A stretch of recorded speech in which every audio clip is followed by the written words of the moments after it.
അപ്പൊ പിന്നെ ഒരു കാര്യം പറയാം, ഒരുപാട് പേര് വീഡിയോയില് ഞാനൊരു ചാനൽ തുടങ്ങാൻ പോവാ. അപ്പൊ എന്റെ ഫാമിലി ആയിട്ടുള്ള കേട്ടോ വീഡിയോസും കാര്യങ്ങളൊക്കെ കേട്ടോ. ഇച്ചായനും കുഞ്ഞാറ്റയും സംബന്ധമായിട്ടുള്ള കാര്യം സംസാരിക്കണമെന്ന് ഞാൻ ഈ ഒരു വിഷയം സംസാരിച്ചിട്ടില്ലായിരുന്നു. എൻ്റെ കുറച്ച് തിരക്കും കാര്യങ്ങളുമായിട്ട് എനിക്ക് എന്നെ കുറച്ച് ചെയ്യാൻ പറ്റിയിട്ടില്ലായിരുന്നു. എന്തായാലും അളിയൻ്റെ രണ്ടാമത്തെ വീഡിയോ വന്നിട്ടുണ്ട്. 2 വീഡിയോ ഓൺ ചെയ്തിട്ടുണ്ടായിരുന്നു അവൻ്റെ ചാനലിൽ. ഇപ്പോൾ നല്ല അത്യാവശ്യം റീച്ചും കാര്യങ്ങളൊക്കെ വരുന്നുണ്ട്. പുതിയ യൂട്യൂബ് ചാനലാണ്. അവിടെ ഒന്നുമില്ലാത്ത സമയത്ത് വെറും ഇതായിട്ട് കിടന്ന സമയത്ത് ആ പെണ്ണാണ് ഇവനെ പിടിച്ചുകൊണ്ട് പോയതും എല്ലാ കാര്യങ്ങളും സെറ്റ് ചെയ്ത് കൊടുക്കുന്നതും എല്ലാ കാര്യത്തിനും കൂടെ നിൽക്കുന്നത്. ഒരു പണിയും കൂലി ഇല്ലാത്ത സമയത്താണെങ്കിൽ പോലും അവനിരുന്ന് സൂക്ഷിക്കുമായിരുന്നു. സത്യം പറഞ്ഞില്ല, അവനൊരു സമയത്ത് 2, 3, 4, 5 ഒക്കെ വേണം, എന്നാലേ അവൻ്റെ ഈ കുത്തിൽ തീരത്തുള്ളൂ. സത്യം പറഞ്ഞാൽ ചിലപ്പോൾ കൂടി പോകും. എല്ലാ ആൾക്കാരും പറയുന്നുണ്ട് ആ കൊച്ചു ഒരുപാട് കഷ്ടപ്പെട്ടിട്ടുണ്ട്, ഒരുപാട്. ഇവൻ ഒരു ഇതുമില്ലായിരുന്നു, പണിയും ഇല്ലായിരുന്നു, ഒരു ഇതും ഇല്ലായിരുന്നു, ഒന്നും എഫേർട്ട് എടുക്കത്തുമില്ലാത്തൊരു നാറിയായിരുന്നു. അവന് എന്താ സൂചിച്ച് നടന്നാൽ മാത്രം മതിയല്ലോ. ഇപ്പോൾ കുറേ അവൻ്റെ എക്സ്പ്ലനേഷനുമായിട്ട് അവൻ വന്നിരിക്കുന്നത്. ഓക്കെ, അവസാനം അവൻ കുറ്റസമ്മതവും കാര്യങ്ങളൊക്കെ നടത്തുന്നുണ്ട്. എന്തായാലും നമുക്ക് അവൻ്റെ ഓരോരോ വീഡിയോസും കാര്യങ്ങളൊക്കെ ഒന്ന് ജസ്റ്റ് ഒന്ന് കണ്ടിട്ട് വരാം. ഞാൻ ഇതിലെ സബ്ജക്റ്റിനെ കുറിച്ചൊന്നും ചെയ്തിട്ടില്ലായിരുന്നു, 4 പറയാൻ വേണ്ടി കയറിയതാണ്. ഒരുപാട് മാറ്റങ്ങൾ എനിക്ക് ആവശ്യമാണ്, അതെനിക്ക് നന്നായിട്ട് അറിയാം. അത് സത്യസന്ധമായിട്ട് ഉള്ളി എന്ന് പറഞ്ഞാൽ അതെനിക്കറിയാം. അതെല്ലാം മാറ്റി നല്ലൊരു ഇതായിട്ട് വരാൻ ഞാൻ ശ്രമിക്കുന്നുണ്ട്. പറഞ്ഞു തന്നെ എന്താന്ന് വെച്ച് കഴിഞ്ഞാല് ഞാനൊരു മനുഷ്യനാണെന്നുള്ളൊരു കൺസിഡറേഷനെങ്കിലും തരിക. ഇപ്പൊ എങ്ങനെയാണോ സംഭവം ഇരിക്കുന്നത്, എങ്ങനെയാണോ കരുതുന്നത്, ആ രീതിക്ക് തന്നെ ഇരുന്നോട്ടെ. പക്ഷെ നീ ഒരു മനുഷ്യനായോണ്ടാണ് സത്യം പറഞ്ഞാൽ നീ ജീവിച്ചിരിക്കുന്നത്. നിനക്ക് ഒരു മനുഷ്യന്റെ ഒരു പരിഗണന തരണമെങ്കിൽ നീ നല്ലവനായിട്ട് നിന്നിട്ട് ആ കൊച്ചിനെ നോക്കണം. പക്ഷെ വേണ്ട, അവൾ എവിടെയെങ്കിലും പോയി സ്വസ്ഥമായിട്ട് ജീവിക്കട്ടെ. നിന്നെപ്പോലൊരു നാറയെ കിട്ടുന്നതിനേക്കാളും ഭേദം കൂടെ കൊണ്ട് നടക്കുന്നതിനേക്കാളും നില അതാണ് നല്ലത്. കുറച്ചെങ്കിലും ഉറപ്പുള്ളവന്മാരാണെങ്കിൽ ഈ പണി കാണിക്കത്തില്ല. പോട്ടെ, കല്യാണത്തിന് മുമ്പോ ഓരോ വിഷയങ്ങളോ കാര്യങ്ങളോ ഇതോ ചുറ്റിക്കളികളോ കാര്യങ്ങളൊക്കെ കാണുകയൊക്കെ ചെയ്യുമായിരിക്കും. കല്യാണം കഴിഞ്ഞിട്ട് ഇതേ തോന്നിയ ദിവസം കാണിക്കുമ്പോഴേ അതും പോട്ടെ. ഈ പറയുന്ന പെണ്ണ് ആരെങ്കിലും കൂടെ പോയോ? ഇല്ല. ഇപ്പോഴത്തെ ഒരു കാലഘട്ടത്തിലെ കാര്യം ഞാൻ പറയാം. നമ്മുടെ നാട്ടിൽ തന്നെ പല ഇതിലുണ്ട്. ഇപ്പോൾ കല്യാണം കഴിഞ്ഞ് പോയ സ്ത്രീകളാണെങ്കിൽ പോലും പല പുരുഷന്മാരുമായിട്ട് ബന്ധങ്ങളും കാര്യങ്ങളൊക്കെ ഉണ്ട്. എല്ലാവരും അതിനെ മോശം കണ്ടുകൊണ്ട് കാണുമ്പോഴും നമ്മൾ ചിന്തിക്കേണ്ട ഒരു കാര്യം കൂടെ ഞാൻ പറഞ്ഞുതരാം. കാരണം എന്ന് വെച്ചാൽ ചില പെൺകുട്ടികളുടെ സിറ്റുവേഷൻ ഭയങ്കര മോശമായിരിക്കും. ഹസ്ബൻഡ് എന്ന് പറഞ്ഞ ഒരു ചില ചെറ്റകൾ എപ്പോഴും അടിക്കും ഇടിക്കും തൊഴിക്കും അതും ഇതും ഒക്കെ ചെയ്യും. എന്ന് വെച്ചാൽ എന്താ പറയണ്ടേ, ഒരു ഓപ്പണായിട്ട് പറഞ്ഞാൽ ഈ പീരിയഡ്സ് ടൈമിലാണെങ്കിൽ പോലും വന്നിട്ട് അവൻ്റെയൊക്കെ സുഖത്തിന് വേണ്ടി ഓരോ തോന്നിയാസങ്ങൾ കാണിക്കുക, പോവുക, അടുക്കള പണിക്ക് വിടുക, അത് ചെയ്യുക, അല്ലെങ്കിൽ വീട്ടിലെ ജോലി അത് ഇതും കഷ്ടപ്പാട് വരിക, അവൻ്റെയൊക്കെ ആഗ്രഹങ്ങൾ തീർക്കാൻ വേണ്ടി മാത്രം കുറേ പെണ്ണുങ്ങൾ കഷ്ടപ്പെട്ട് നിൽക്കുന്നുണ്ട് വീടുകളിലൊക്കെ. അവരാണ് ഗതി കെട്ടിട്ട് ചിലപ്പം പല പീഡനങ്ങൾ കാണുമായിരിക്കും. ചിലപ്പോൾ വേറൊരാളുടെ ഒരു സ്നേഹമോ എന്തെങ്കിലുമൊക്കെ കാണുമ്പോൾ അങ്ങോട്ട് വീണ് പോകുന്ന കുറേ സ്ത്രീകളുണ്ട്. അത് അവരുടെ സിറ്റുവേഷൻ കൊണ്ട് അങ്ങനെ ആയി പോകുന്ന കുറേ പാവങ്ങളുണ്ട്. കാരണം എന്താ, ഇതുപോലുള്ള തന്തയ്ക്കും തള്ളയ്ക്കും പിറക്കാത്ത കുറെ നാറികളുണ്ടെങ്കിൽ അങ്ങനെ സംഭവിച്ചു പോകും.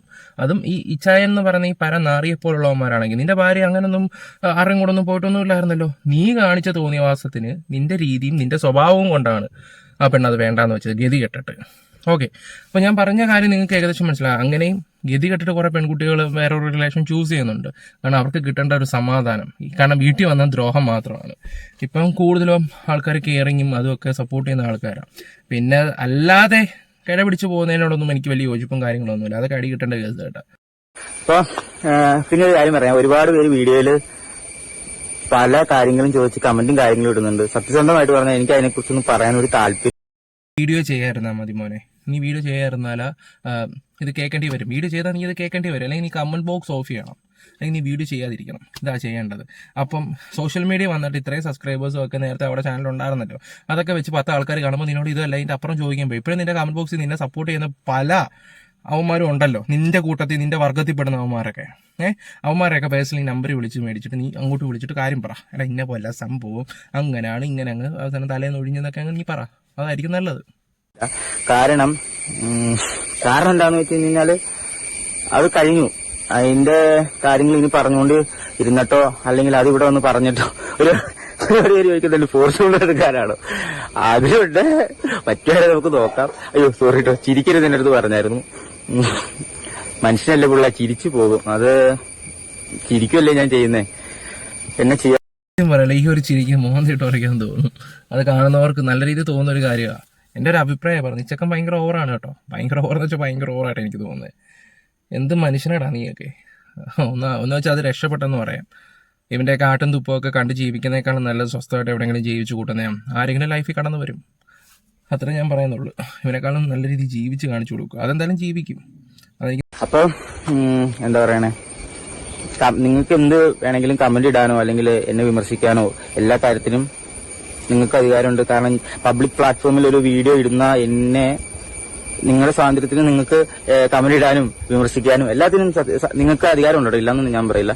പക്ഷെ എന്താ പറയണേ, ഞാനൊരു മനുഷ്യൻ ആണ്, റോബോട്ടൊന്നും അല്ല എന്ന് നിങ്ങൾ ഈ ചിരി എനിക്ക് അത് എന്നാന്നറിയാൻ പാടില്ല കേട്ടോ. അത് ഞാൻ മെല്ലെ മെല്ലെ എന്തായാലും അടുത്തൊരു വീഡിയോയിൽ കൊണ്ടുവരാട്ടോ, മാറ്റി. കാരണം ഒരുപാട് മാറ്റങ്ങൾ എനിക്ക് ആവശ്യമാണ്, അതെനിക്ക് നന്നായിട്ട് അറിയാം. അത് സത്യസന്ധമായിട്ട് ഉള്ളി എന്ന് പറഞ്ഞാൽ അതെനിക്കറിയാം. അതെല്ലാം മാറ്റി നല്ലൊരു ഇതായിട്ട് വരാൻ ഞാൻ ശ്രമിക്കുന്നുണ്ട്. വരുമെന്നാണ് എന്റെ ഒരു പ്രതീക്ഷ. അപ്പം പറഞ്ഞെന്താന്ന് വെച്ച് കഴിഞ്ഞാല് ഞാനൊരു മനുഷ്യനാണെന്നുള്ളൊരു കൺസിഡറേഷനെങ്കിലും തരിക. എനിക്കങ്ങനെ എന്താ പറയുക, നമ്മുടെ കഴിഞ്ഞൊരു കാര്യത്തെക്കുറിച്ച് പറഞ്ഞ്, അല്ലെങ്കിൽ പണ്ടാണെങ്കിൽ പോലും നിങ്ങളാകെ 1, 2, 3 മിനിറ്റൊക്കെ അല്ലേ കണ്ടിട്ടുള്ളൂ. അപ്പൊ അതിന്റെ ബാലൻസ് എന്താന്നുള്ളത് പറയാനോ അതിനെക്കുറിച്ച് ഇട്ട് എന്നെ പറയണേ ആൾക്കാർക്കോട്ടൊന്ന് പറയാനോ, ഇപ്പൊ എങ്ങനെയാണോ സംഭവം ഇരിക്കുന്നത്, എങ്ങനെയാണോ കരുതുന്നത്, ആ രീതിക്കാണ് ഇരുന്നോട്ടെ. പക്ഷെ മനുഷ്യനല്ലേ, മാറാലോ, തെറ്റുകളുള്ളത് നമുക്ക് തിരുത്താലോ. അപ്പം എല്ലാം നല്ലതിന്, ഇനി നടക്കാനുള്ളത് നല്ലതിന് എന്ന് മാത്രമാണ് ഞാൻ പ്രതീക്ഷിക്കുന്നത്. പബ്ലിക് പ്ലാറ്റ്ഫോമിൽ വന്നിട്ട് ഇതുപോലുള്ള കാര്യങ്ങളൊക്കെ സംസാരിക്കുകയാണെങ്കിൽ ബ്രോ അത് ചർച്ച ചെയ്യുന്ന കാര്യങ്ങളൊക്കെ തന്നെ. ഇതല്ല, ഇതിന്റെ അപ്പുറത്തെ കേസ് കേട്ടും ചർച്ച ചെയ്യും. പക്ഷെ നിന്നെപ്പോലെ ഒരു നാറിയെക്കുറിച്ച് സംസാരിക്കുമ്പോൾ തന്നെ ഓർക്കുമ്പോഴാണ് ഇതിപ്പം എവിടെ ചെന്ന് അവസാനിക്കും. നിങ്ങൾ പറ, ഇത് കാണുന്ന സബ്സ്ക്രൈബേഴ്സിനോട് ഞാനൊരു കാര്യം ചോദിച്ചോട്ടെ, ആ കുട്ടി സത്യം പറഞ്ഞാൽ രക്ഷപ്പെട്ടില്ല ഇവന്റെ കയ്യിൽ നിന്ന്. അതിന് നല്ലൊരു ലൈഫ് കിട്ടും. ഇവനേക്കാളും ഭേദം ഇവന്റെ കൂടെ നിൽക്കുമായിരുന്നെങ്കിൽ അവിടെ തൂങ്ങിച്ചാവുന്നതിന് തുല്യമായിരുന്നു സത്യം പറയാലോ. കാരണം എനിക്ക് ഇപ്പം മുതൽ എനിക്ക് ഇന്നത്തെ ഒരു ഇതിൽ വേണ്ടി ജീവിക്കാനാണ് താല്പര്യം. കാരണം എന്താണെന്ന് വെച്ചാൽ നാളെ എന്താ ഉണ്ടാവുകയെന്ന് എനിക്കറിയത്തില്ല. കഴിഞ്ഞ കാര്യത്തെക്കുറിച്ച് ഞാനിനി വിഷമിക്കാനോ അല്ലെങ്കിൽ അതിനേർത്ത് പറയാനോ ഉള്ള അർഹത ഇല്ലാത്തതുകൊണ്ടായിരിക്കാം ചിലപ്പോൾ ഇനി അത്. കാരണം കഴിഞ്ഞത് നമുക്കിനി തിരിച്ചു കിട്ടത്തില്ല, നമുക്കൊന്നും ചെയ്യാനില്ല. അപ്പം മുന്നിലോട്ടുള്ളത് നന്നാക്കുക എന്നത് മാത്രമാണ് എനിക്കുള്ള ഒരു ഓപ്ഷൻ. അപ്പം ദൈവം സഹായിച്ച് അങ്ങനെയൊക്കെ നടക്കുമെന്ന് പ്രതീക്ഷിക്കുന്നു. എനിക്ക് വേണ്ടി പ്രാർത്ഥിക്കേണ്ടവർക്ക് പ്രാർത്ഥിക്കാം, ശപിക്കേണ്ടവർക്ക് ശപിക്കാം, കുറ്റപ്പെടുത്തേണ്ടവർക്ക് കുറ്റപ്പെടുത്താം, കൂടെ നിർത്തേണ്ടവർക്ക് കൂടെ നിർത്താം, എന്ത് വേണമെങ്കിലും ചെയ്യാം. അതൊക്കെ നിങ്ങളുടെ ഇഷ്ടമാണ്. ഞാൻ നിന്നെ എന്തായാലും കൂടെ നിർത്തിയിട്ടൊന്നും കാണാനോ ഒന്നും ഇവിടെ ആർക്കും ഒരു ഇതും ഉണ്ടാവത്തില്ല.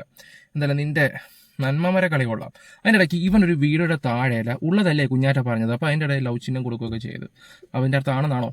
ഞാൻ എല്ലാവർക്കും ഇങ്ങനെ കൊടുക്കുന്നുണ്ട്, എന്നെ തെറി വിളിച്ചാലും പോലും. ഇനി നിങ്ങളൊക്കെ എന്താ വിചാരിക്കുന്നത്? അത് നിങ്ങളുടെ അഭിപ്രായങ്ങളൊന്ന് കമന്റ് ബോക്സിൽ രേഖപ്പെടുത്തുക. ഓക്കെ, പിന്നെ വേറൊരു കമന്റ്, ഒരു മകൻ മരുമകളുമായി പിരിഞ്ഞു എന്നറിഞ്ഞപ്പോഴാണല്ലോ മോനെ തൻ്റെ അച്ഛനും അമ്മയും ഇത്രയും ഹാപ്പിയായി കാണുന്നത്. അവരുടെ ആവശ്യം അതായിരുന്നോ? എന്തൊരു തെളിച്ചമാണ് രണ്ടാളുടെ മുഖത്ത് ആയിരിക്കാം എന്നുള്ള രീതിയിൽ അവിടെയും അവൻ കമന്റ് കൊടുത്തിട്ടുണ്ട്. കൊള്ളാം, എന്തായാലും നല്ല ഫാമിലിയാണെന്ന് തോന്നുന്നു. ഞാനൊരു ചാനൽ തുടങ്ങാൻ പോവാ. അപ്പൊ എന്റെ ഫാമിലി ആയിട്ടുള്ള വീഡിയോസും കാര്യങ്ങളൊക്കെ ആട്ടോ. അപ്പൊ ഞാനും നൈസായിട്ട് അവരോട് ചോദിച്ചു നോക്കാം. അവരും ഒക്കെ അല്ലെങ്കിൽ ഞാൻ വിട്ടുപോകും. കാരണം ഞാൻ ഫാമിലി ആയിട്ടുള്ള വീഡിയോ എടുക്കാനാണ് ഉദ്ദേശിക്കുന്നത്. അപ്പൊ ഞാൻ ചോദിച്ചു നോക്കട്ടെ കേട്ടോ. അച്ഛാ അമ്മേ, ഞാൻ ചോദിച്ചോട്ടെ, ഞാനൊരു യൂട്യൂബ് ചാനൽ തുടങ്ങട്ടെ, നിങ്ങൾ എന്റെ കൂടെ കൂടുവോ? അച്ചാച്ചിയോ യൂട്യൂബ് ചാനലോ? ഞാൻ എപ്പോഴാണ് റെഡി. വീട്ടില് പടി കാര്യങ്ങളൊക്കെ കിടക്കുന്നോണ്ട് ആകെ അലങ്കോലായിട്ട് കിടക്കാട്ടോ. അപ്പൊ എല്ലാ ബാക്കി കാര്യങ്ങളൊക്കെ ആയിട്ട് ഞാൻ താമസമായിട്ടൊക്കെ വീഡിയോ കാര്യങ്ങളായിട്ട്. ഓക്കെ, അങ്ങനെ യൂട്യൂബ് ചാനലും തുടങ്ങി. ഇനിയിപ്പം ഈ വിഷയത്തിൽ നിന്ന് തന്നെ ആൾക്കാർക്ക് അറിയാൻ ഒരുപാട് തുറയായിരിക്കും, നമ്മുടെ നാട്ടുകാരല്ലേ. അപ്പൊ ഇവൻ ഇനി വള്ളിയും പുള്ളിയൊക്കെ ഇട്ടിട്ട് നമ്മൾ റിയാക്ട് ചെയ്ത് ഇതിന് ഒരു മാസം ആകുമ്പോഴത്തേക്ക് തന്നെ അവൻ്റെ 1,00,000 സബ്സ്ക്രൈബേഴ്സ് ആവും. അപ്പൊ ഇവനെയൊക്കെ സബ്സ്ക്രൈബ് ചെയ്യുന്ന ആൾക്കാരെയൊക്കെ സമ്മതിക്കണം. ഓക്കെ, എന്തായാലും ഇവനെ സപ്പോർട്ട് ചെയ്ത് സംസാരിക്കുന്നവരുണ്ടെങ്കിൽ അവരുടെയും കൂടെ അഭിപ്രായം കമന്റ് ബോക്സിൽ രേഖപ്പെടുത്താം. Okay, bye, love you guys.